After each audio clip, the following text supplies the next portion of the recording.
Hi everyone, back on the XR100 project. I made myself out a little list this morning.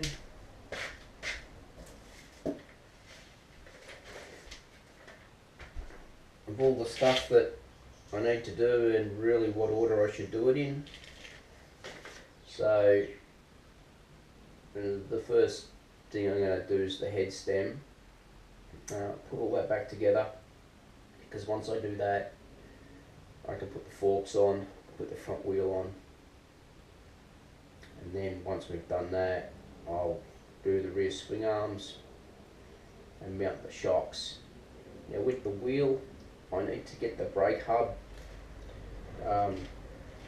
either sleeved, or if the local brake place can find me a set of brake shoes to suit this rim, which we still haven't 100% identified, even better.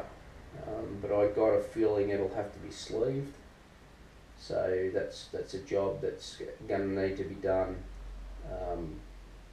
in the next couple of weeks. But we're coming up to Christmas, so for me it's a matter of, do I have the time to get it in, and do they have the time to do it? So I haven't included back wheel there. I've sort of made a little reference down here as to when the wheel can be done. I can always prop it up on a milk crate or something until such time as the back wheel brake assembly is all fixed. So then, yeah, once we've fitted the front forks, we'll do the handlebars, we'll do the battery component, compartment. I'm going to mount the ignition switch. I think I found a nice little spot for it here off the triple tree. There's some factory screw holes and mounts here. They were always on the Yamahas. I honestly don't know what they were for. I remember even when I was a kid and had a YZ80E, it had those on it, but it never ever had anything attached to it. So it might have been, who knows, it might have been for lifting the bike in the factory or something. But I'm going to try, if the ignition barrel's small enough, I'm going to try and make a little bracket and mount it in between here, which will be up behind the number plate. And I've got to have that ignition barrel because of the CT110 engine. It runs a battery and it requires it, so we've got to have that. And then I think the next thing I'll do is I'll mount the engine, and then I'll start to run the wiring out. I'll start to build the new wiring loom. And then once all the loom's in, we still may not have the back wheel at that stage, don't know. I'll mount the exhaust because that won't get in the way. I have to go and buy one stud and one nut for it. I just have a bolt doing the job of a stud and a nut at the moment on one of the mounts. So I've got to go and get one of them. And provided I've got the back wheel back, I can fit the chain. But a couple of other little things I've got to do is, as I said, I've got to go get the back wheel sleeved, if that's the way we're going to go. I've got to shorten the rear brake bar.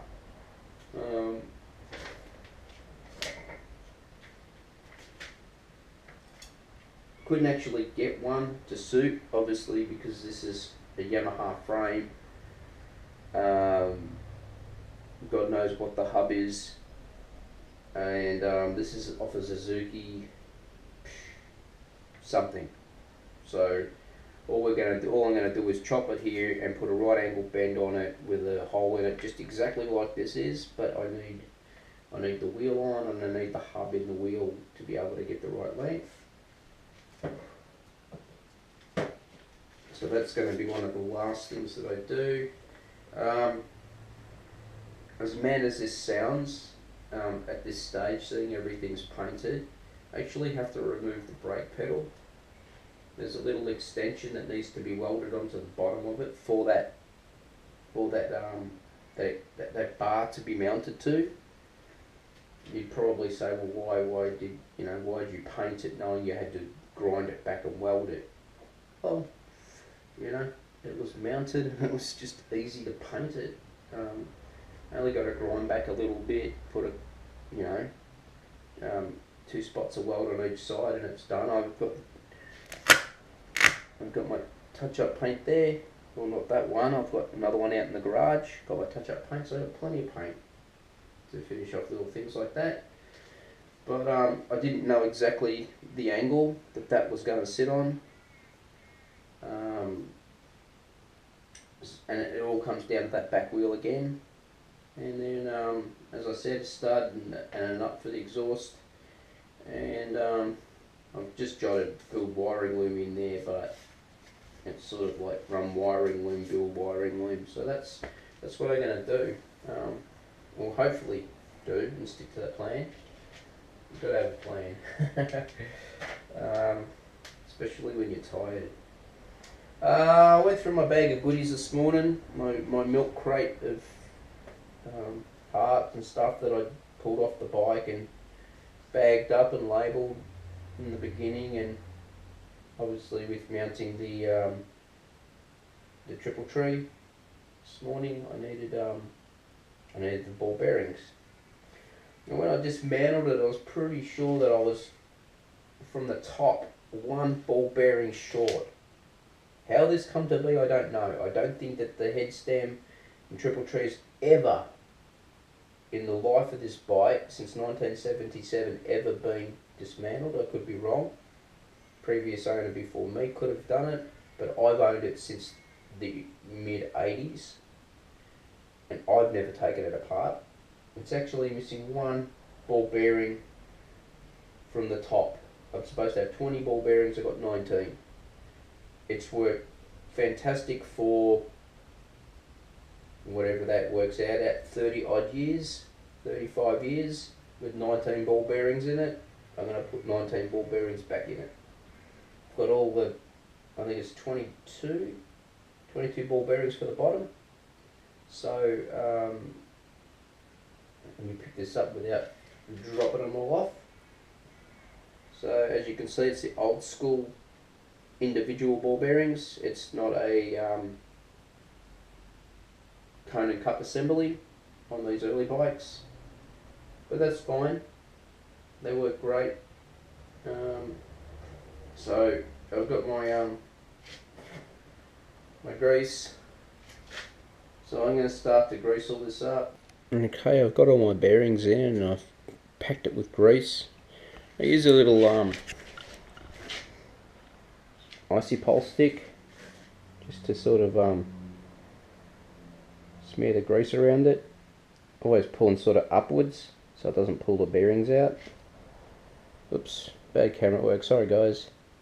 So yeah, I just use the icy pulse stick to just sort of pull the grease up so it doesn't pull the bearings out. And yeah, I'm going to have a go at fitting it now. As you can see, I propped the frame up there to give myself a little bit of clearance at the bottom. No good hanging onto that, hanging onto the frame and then trying to reach for a box. So yeah, good little tip. Okay guys, what I've done, just to sort of, so I can flip this up now, is I didn't worry with the washers and stuff. I just used the nut. I bought this spanner actually for the Atomic to adjust the rear suspension. It turns out I had no access between the frame to actually adjust the shock down. I had to do it the butcher's way and use a screwdriver and a hammer.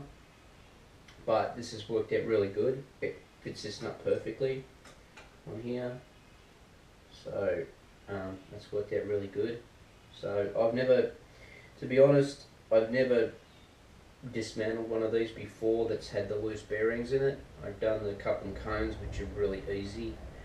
You don't have to worry about losing bearings. The cage cup and cone setup. So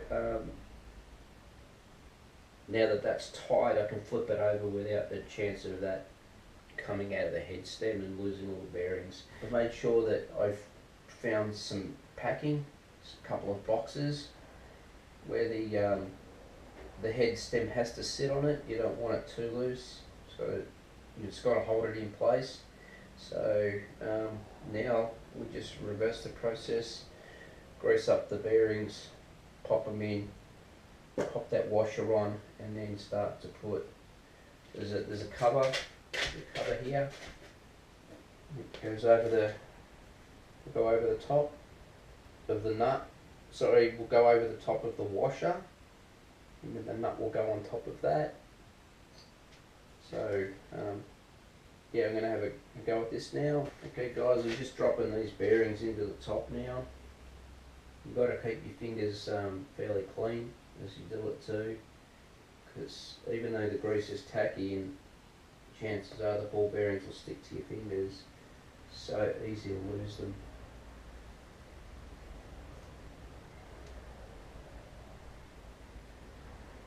It's like you want to have a sure grip, but you also like the tackiness of it too, you know. So we're just dropping them in one by one around the perimeter.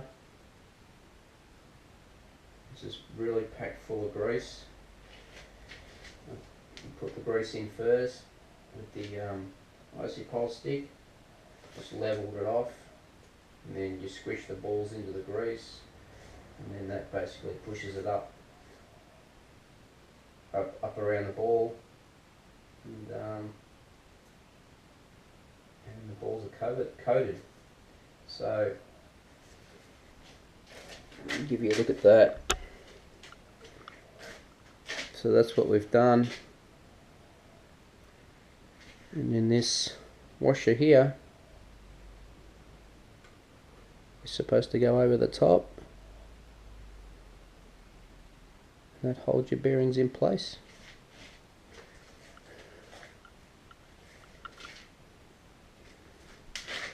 So I'm going to start to put the rest of it together now. All I've done is put the cap on and put the nut on. Now one thing I noticed when I was tightening it up was that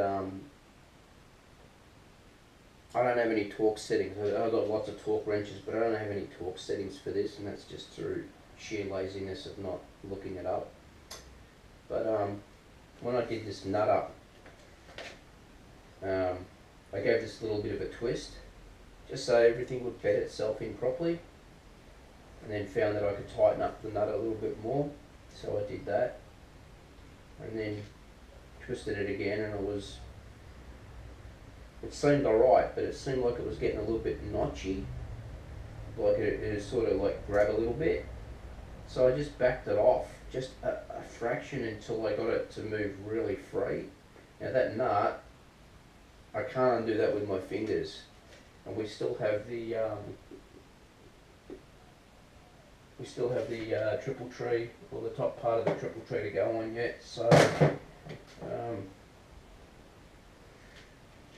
you know, it's got a nut that goes through the top, and that should hold it all in place. So I don't think that nut is ever going to come loose. I'm not going to use Loctite on it. I might end up using Loctite on this, but not necessarily on the head stem. It's just some things I don't use Loctite on. I figure for that to work its way loose, this has got to work its way loose.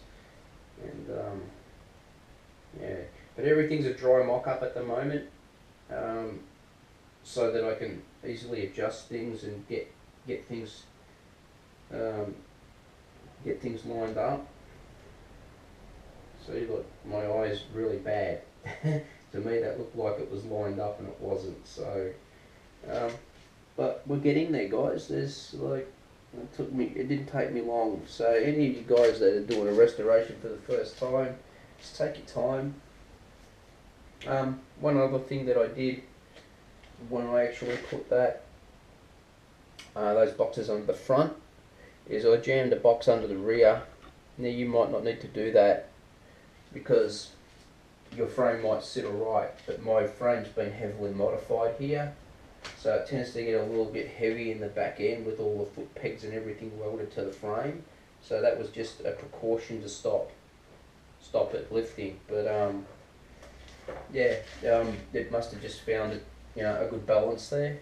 So yeah, all good. Okay, a couple of things that's important to know when you're putting your bike back together. It'll save you a lot of time. Now, when you spray your swing arms, there's a couple of things you can do. You can either tape up these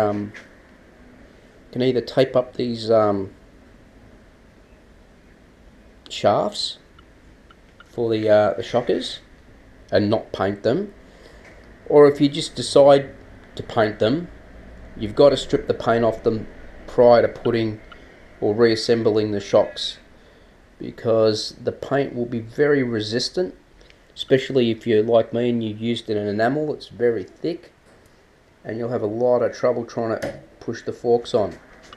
Another thing I've had to do, because simply you can't buy YZ80D shockers anymore, these were actually suited for an RM100. They fit, they're perfect. The manufacturer or the supplier was able to change the eye diameter for me, which was no problem. But I've had to use a backing washer here, and what I've had to do to clear the shock is I've just had to square the top of the washer off on both sides. It's no drama, but you know, I doubt anybody else is going to be doing a restoration like this. But yeah, you know, if you have a bike where you can't buy the parts for it and there's something else that you can get modified for it, that might be something just to look out for. Because you'll be wondering why you can't get your shocker all the way home. It'll be hitting the washer, so you need to take a little bit off the top. But yeah, so far I've got the shock sitting there. Nothing's tight. As I said, it's just in the mock-up stage at the moment. Okay, I've got the front shocks in, just sitting there. Nothing's tightened up, but it's starting to look like a bike again. I think the colour, the red colour, I think it really pops. I think I've done a pretty good job with the paintwork on this. As I said, it's just a straight enamel, straight out of the can. There was no rubbing back, there was no clear coat, there was nothing. It's just an enamel. I gave it time to harden up. You know, this will be good enough for what this bike is. I've spent enough time on it just doing it this way. But yeah, it looks really neat. You know, the chrome, the black and the red really make the bike look great. So I think the next stage will probably be, I'm just going to nip up at least either the top or the bottom bolts on these forks, because I don't want them slipping out. Strangely enough, where the bike is sitting, it's just perfect balance there. Perfect balance. So as weird as it looks like it is going to fall off the table, it's not going to fall off the table. So I might just as I said, nip up those couple of bolts for the forks. Might tighten up the nuts for the rear shocks, because I don't think they won't interfere with the back wheel at all when I'm fitting up the back wheel. So that's all good. It's all starting to look quite neat, and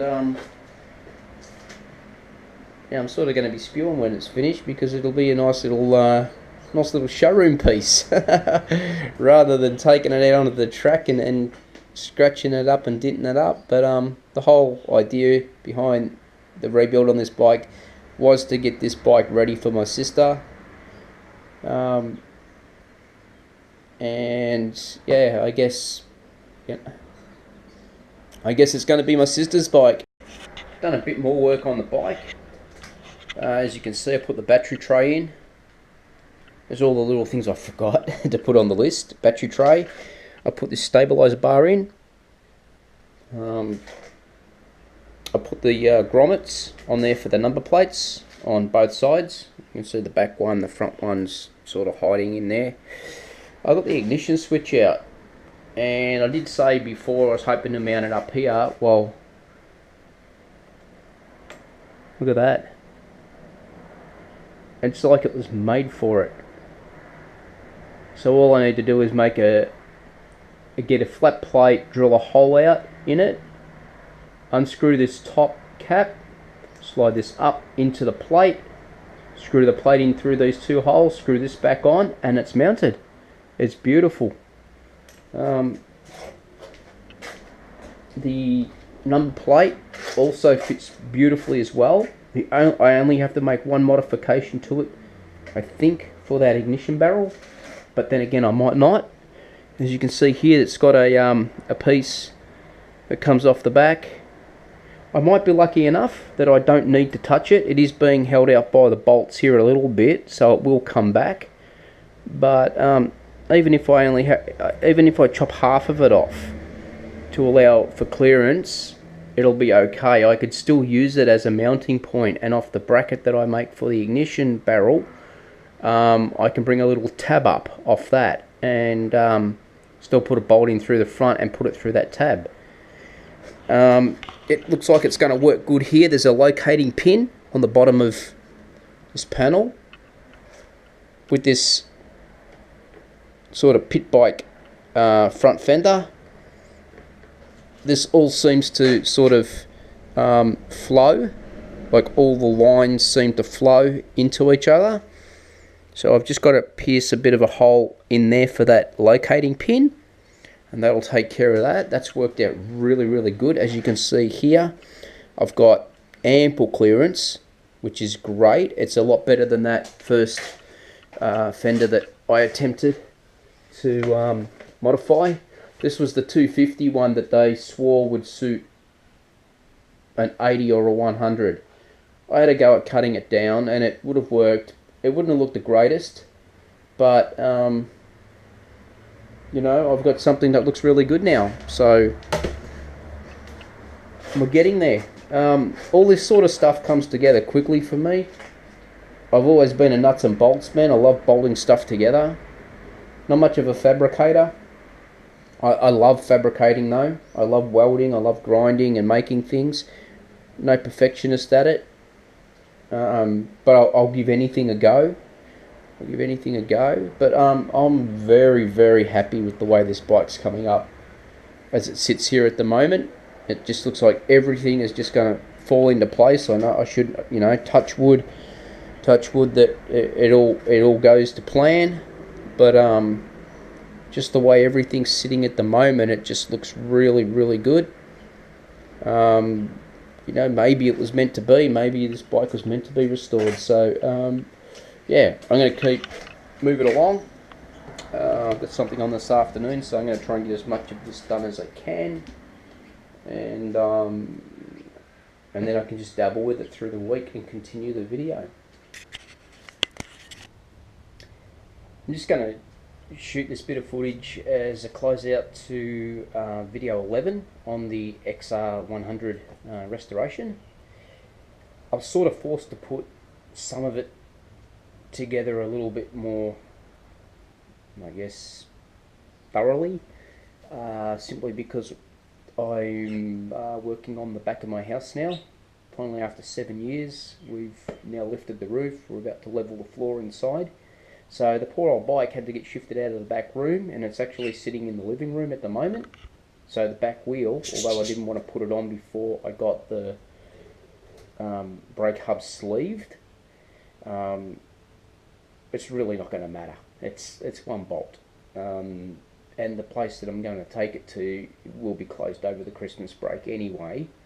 So, yeah, better to have a wheel on it where I can keep it mobile. But anyway, I'll give you a look at what we've got. I've still got to fit the grommets, the mounting grommets in the front of the fuel tank. I haven't done them because they're a prick of a thing to get in. I've still got to make the plate up for the ignition barrel to mount to the top of the triple tree. But yeah, you'll get an idea of what it starts to look like as a complete bike.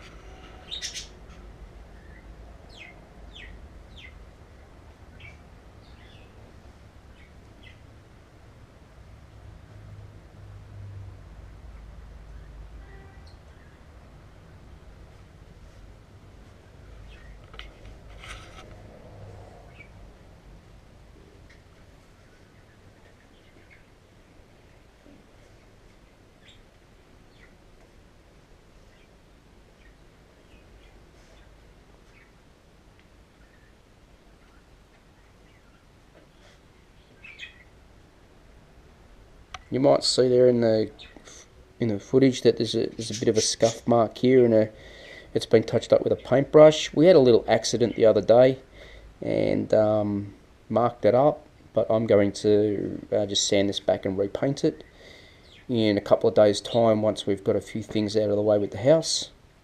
But yeah, it's all sitting nice. That's the Suzuki strap for the Suzuki tank. That'll, as you can see, it all fits nice. That's only finger tight. Everything's still finger tight at the moment, but it's all going together very nicely. You can probably hear my babies in the background. They're all excited about having this in the lounge room too. So yeah, same with the forks. All the triple tree and everything sort of got to be all lined up, and everything sort of, you know, tightened up properly. But it's starting to look like a bike. So yeah, the next couple of weeks is going to be a little slow on the XR because we're concentrating on the house, as I said. But I'd say we're in the home straight now, and yeah, it's just a matter of fine-tuning stuff. So I'll leave it here for now, guys, and hopefully you've enjoyed what I've posted so far, and hopefully you look forward to seeing the final results of the bike. So stay tuned, and all's good. Cheers.